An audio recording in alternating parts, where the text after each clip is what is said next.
And we're off. Why Team Mick? Why Team Mick?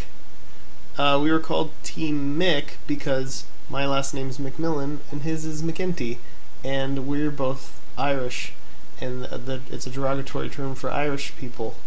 Mix. It's almost as clever as Team Meat. Yeah. I think that's where they got the Team Meat name. Nintendo changed it or whatever, or gave us a name. They wanted to call us Team something because that's where... Remember that terrible blog that I made and it was you and John and Tommy as butchers? I remember that. That was a good blog. Good. Web design. Next. Was Meat Boy a character you wanted to pursue more after you initially released the Flash game, or was it only after its success that you decided to dig further into that story / world? In other words, did you always want to make a sequel for it? No, I did not. I did not want to make a sequel for it at all. You're not making a sequel. But no, to the Flash game, I did make a sequel. Remember, it's that Super Meat Boy game. I forgot what game we're talking about. We're talking about Meat Boy the game. I don't ever want to talk about that game. Well, that's what this whole thing's about. So. Damn it. Okay. What was the question? What? Why did I want to make sequel? Why did I make a sequel? We made a sequel because it did really well. It unexpectedly well. The Meat Boy Flash prototype was the most played game that I'd ever made in Flash, and everybody knew about it. And when we were approached by Nintendo and other companies about doing a console game, or when I was, when I looked around and found that nobody I knew could really do console games, and then Tommy fell out of the sky, and we were like, hey, what do you want to do?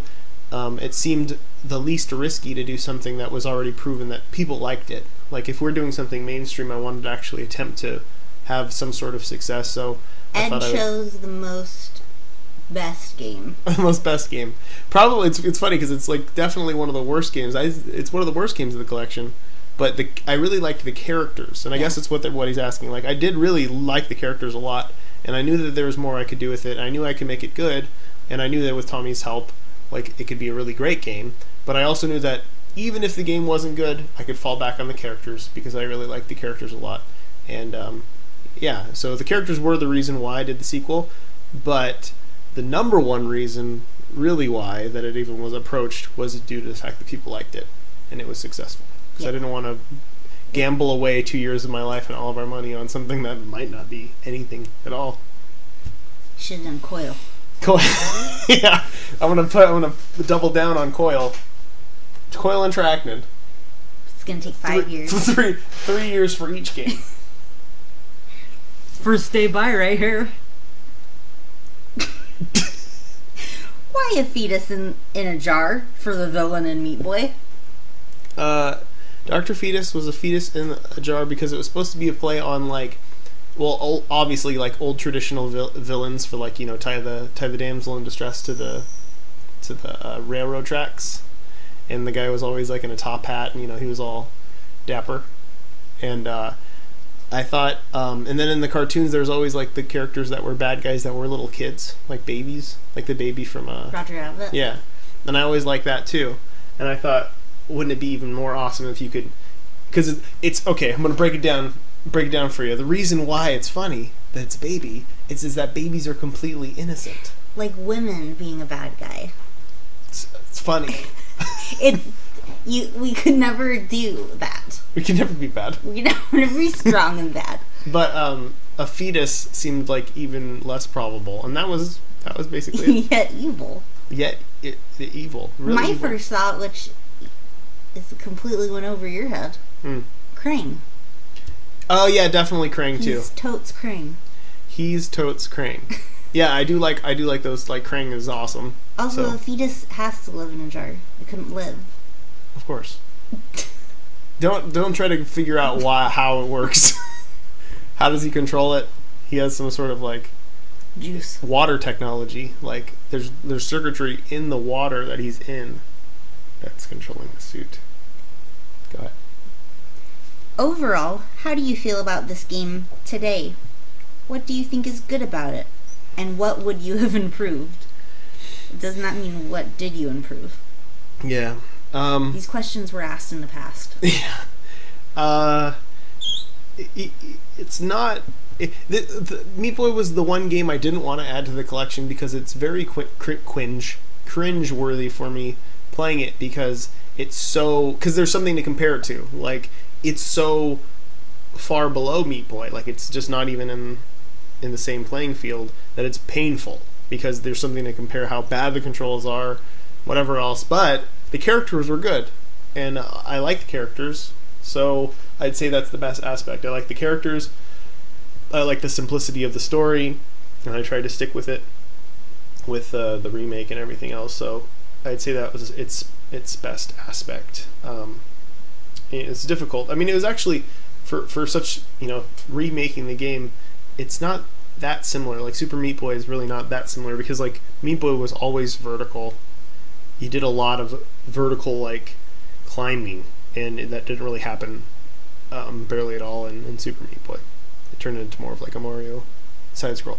But yeah.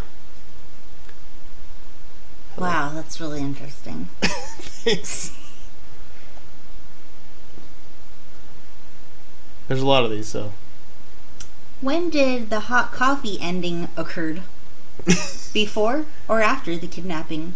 Also, why didn't you include it in SMB as the extra ultra super ending?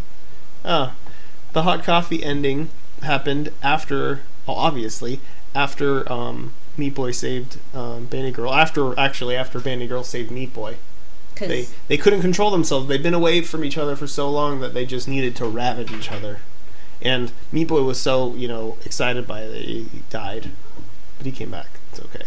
And Bandage Girl saves Meat Boy because she's weak and you hate women. That is the reason.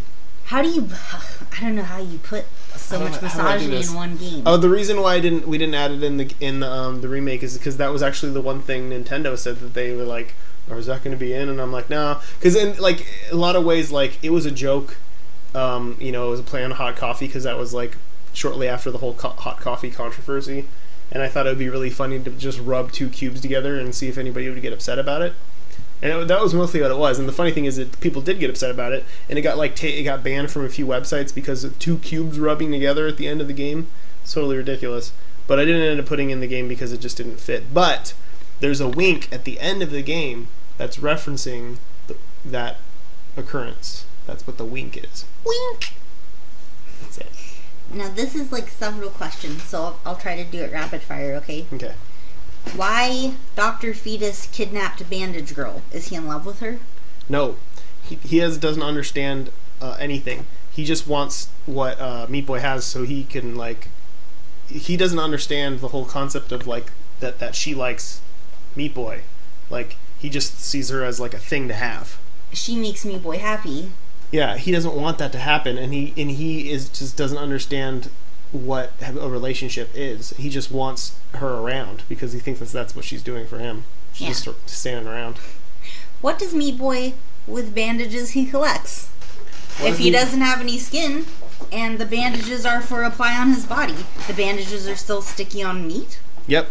That was poetry. They stick to him. He collects them and he puts them on him. You just can't see them. They're on the other side of him. If he gets a really good one, though, I bet he saves it for Bandage Girl. He puts it somewhere special. Did you have any other abilities for Meat Boy originally that you ended up scrapping? Nope. Why is the secret ending called Hot Coffee? It's a play on a secret hacked thing that was in, I think it was in San Andreas, Grand Theft Auto San Andreas, where you could have sex, and it was like a mini game that they cut out of the game, but somebody hacked it open and it was called Hot Coffee, and it caused lots of controversy because it was simulated sex. It was really dumb. Like, it was just like these things rubbing together, which is, why that's the joke. The polygons rubbing together, and now they're squares. Most memorable part of development. I don't know. I don't remember you making that game at all. Because it went by really, really fast. Most memorable part after development, like the definitive thing, like when I remember the game, thinking, oh my god, it's gotten really huge, was my cousin called me and he said that he heard his his roommate, he heard the Meat Boy music coming from his roommate's room. I guess he had just finished playing it, and then he kept hearing it afterwards.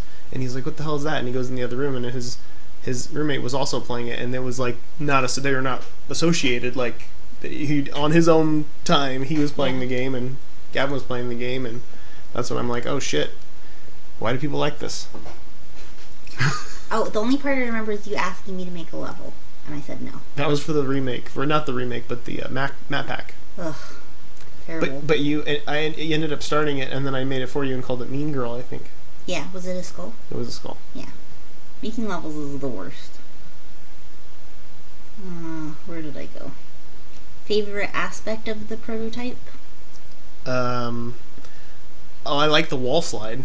There was actually a bug in the game, which we incorporated and made a mechanic in the main game, in the remake, where if you ran up against the wall and just held the jump button down, you would slide up the wall, like you'd have like that kind of like momentum would carry up the wall, and we like juiced that up more because it was a really cool mechanic, and I like that about the prototype. What were your thoughts once you finished Meat Boy? I wonder what I'm going to make next. Were you noticing flaws and possible improvements, thinking it was the apex of your career at the time? Glad to have finished and started on your next project? Almost everything else I made that year, like, for me, surpassed Meat Boy. Meat Boy was just as successful money-wise. It wasn't money-wise. I made like $100, $300 on ads off of Meat Boy. I don't really remember. But it was still like the most successful, like, view-wise. Like, I think I had released Ether like possibly a month before, or even maybe a month after, and I remember thinking like it had like 100th of the views, yet it was a better game and like actually got reviews and stuff. People cared about it, but Meat Boy was one that everybody played. Thank God that you have more than one idea and didn't think this is the apex of my career. I'm gonna make this a whole bunch more a million times over. Yeah, I did not think that Meat Boy was any pinnacle of anything. It was definitely not at the top. Is there a metaphor or some kind of hidden meaning behind the fact that a fetus kidnapped a girl made of bandages from a boy made of meat? There could be, but I mean, of course there's significance of Banded Girl being made of bandages and Meat Boy not having skin. It's more obvious that he just simply doesn't have skin in the Flash version, but I think there's another question that asks about that, so I'll just hold that off for later. Why a relationship between bloody meat and bandages? Is there any meaning to each character's material? Yes, Meat Boy doesn't have skin, and Bandage Girl is made of a protective coating. They have a symbiotic relationship. Yeah, he's meat like we're made of meat if we don't have skin. Not like he's not a steak. He looks like meat. The kids call him Meat Boy. Yeah. Yeah. What made you remake Meat Boy into an actual selling game, but not any of your other Flash games? Numbers. Like I said before, Tommy and I were about to risk 2 years of our life and all the money we had to our name, and we needed to make sure that we put it all down betting wise. It was as simple as that. It was betting. It was like, okay, I got a lot of games. Which games are the most successful? And there were two games that I liked the most. Well, the game I wanted to do was Ether. That was the original idea, but it wasn't really feasible at that point in time, and it seems like a dumb move because Meat Boy was the clear winner. Like, Meat Boy was the one that everybody knew. Like, a lot of people played Meat Boy, so it seemed like it would be an easy thing to remake. And after we looked at the charts and the graphs, there was a clear... I did use some business logic there in it, but it made sense when it came to risking money. There was money involved in this, and I needed to make sure that people would care about it, and not many people cared about my other games, but Meat Boy they cared about, so it seemed like it struck a chord with people, so that's what we doubled down on. Let's double down. It's also something like I was most comfortable with platformers, and I had made a few platformers after that, like Spewer and Timefuck, and I felt like I could really do it. Like, I knew that I could make it really good, the best of my ability, but it was the thing I was the most experienced with. I could do platformers. I knew I could, so I'm going to risk most on that. And Tommy was into it, too. Tommy was like, yeah.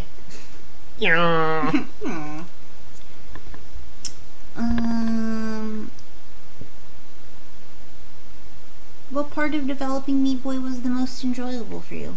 I feel like I already asked that. Yeah, I like making the characters. Where did you get the idea for the Meat Boy character design? I had a bunch of sketches on paper called Super Zeros, and I had all these characters that were weird in some way. One of them was called the Human Bean, and his thing was that he had no arms and legs, but he could like projectile fart and diarrhea to project himself through the air. And then that actually became Spewer, which was actually based on an even older character of mine that would vomit and project himself other places. Then there was a character called the Meat Ninja, which was a ninja that didn't have any skin. And then I had like Dr. Fetus was one of them, except his name was Mr. Fetus. The Duke of Flies was one of them, and he was called the Duke of Flies. Who was the lumberjack guy? That was like Gemini. Yeah, that is like Gemini. That was Lumbering Bob and his little brother Itch. Oh my god! Have people seen the sketches of those? No. Oh, you guys are missing out big time. There's quite a few more, and there's some other ones that I'd like to do more with if I get the chance. Just don't sleep anymore. No. When did you decide? Johnny Icicle Dick. That's one of them. And El Diablo. He's a quadriplegic luchador. He nubs, right?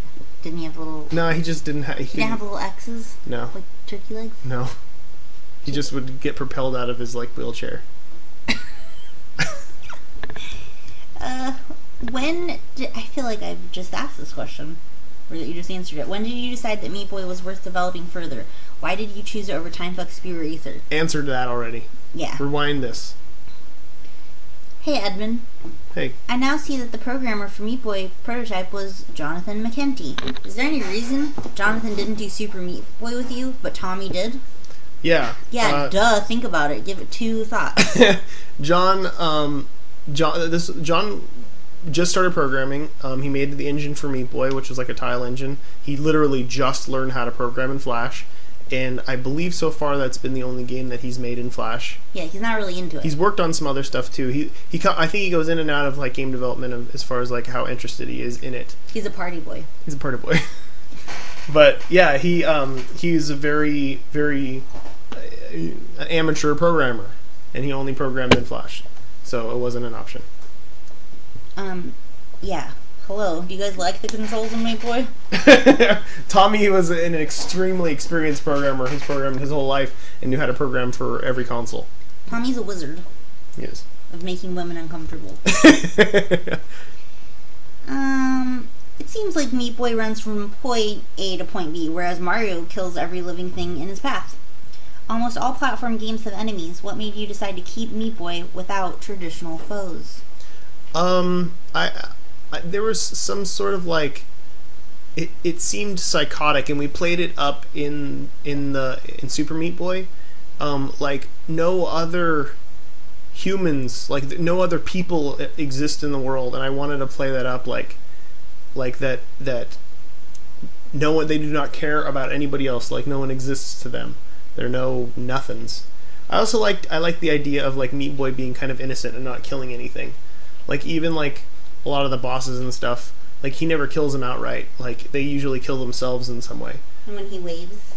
Yeah, like he's innocent and he doesn't want things to die. He just wants his girlfriend back. That's it.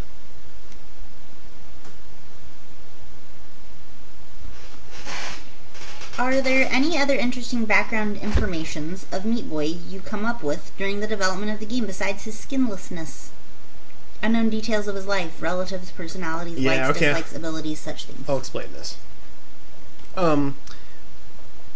I hate backstory.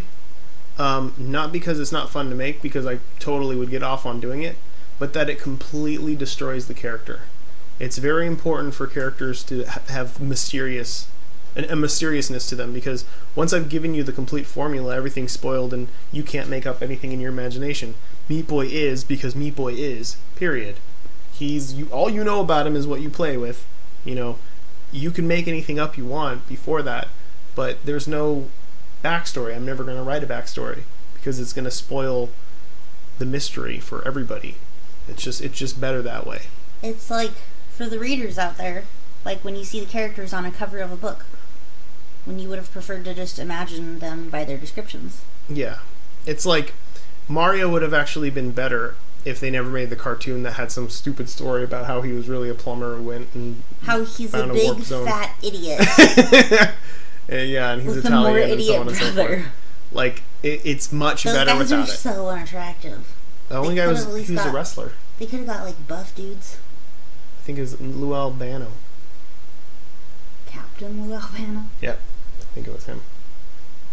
What about Luigi? I don't know who he was. Some fucking guy. Pairs of the Luigis of the fruit family. Pairs are if an apple is Mario, Luigi is a pear. Figure that out. Pear shape too. As controls are the most important part in Super Meat Boy, why are they so horrible in the prototype compared to Meat Boy? Yeah, How much did you work on improving them in the big game? That's you can see that yourself. Does Meat Boy poop? Yeah, I think he poops. And he Dr. Fetus somehow poops in the Flash version, so Meat Boy poops for sure. I imagine Meat Boy pooping like rat pellets. Nah, he'd like big logs. Saves them up though. Cube. Yeah, one solid cube, but it's like the size of his fist. Why do you think the Meat Boy was such a popular game? I don't know. Who knows why some things are popular? That's the bottom of it. I think because he paid reviewers. Yeah, I paid Kotaku to... He took a tip from John Blow and paid reviewers. Yeah, I pulled an old blow. We call it a BJ. Yeah.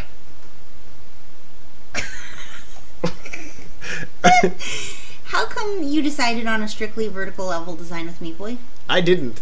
That was actually already in the tile engine.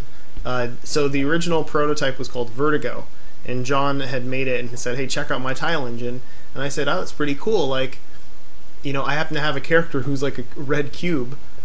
You want to make a game together?" And he's like, "Sure." And then I basically took the engine that he had made and made levels for it and built around it, and then we just tuned it and added, you know, he added like random hazards and stuff or whatever, and put it all together, and that was what it was. But it always had that vertical element because that was his original prototype, was Vertigo, and it was always vertical. And that was it. What made you decide to add the salt factory as one of the levels? It's kind of random. Yeah. Yep. It's as random as the hospital. All of the everything else in the game makes sense, and then Salt Factory. I always thought the Salt Factory is one of the things that me and Tommy talked about the most because it just seemed the most. It's as horrible as the syringes. Yeah. Well, it just made sense. Like, the whole thing is that these big giant factories are built. Here's some backstory for you. You want to know why the Salt Factory is? Well, I've written it. They build these in the future. They build these giant like factories over the ocean that evaporate the ocean in order to make tons of salt. And I don't know why we need it, but we need a lot. And like, there's just tons of it because they evaporate all the ocean. And that's why they need like nuclear power and stuff. That's why those are back there. Me and Tommy talked about this at great lengths. Whoa. Yeah. Well, that's all the questions. I hope everybody's questions were answered in this one. I'd like to tell a joke. Go for it. Why do girls wear perfume and makeup? Why? Because they smell bad and they're ugly. And with that, we say goodbye. Farewell. Bye.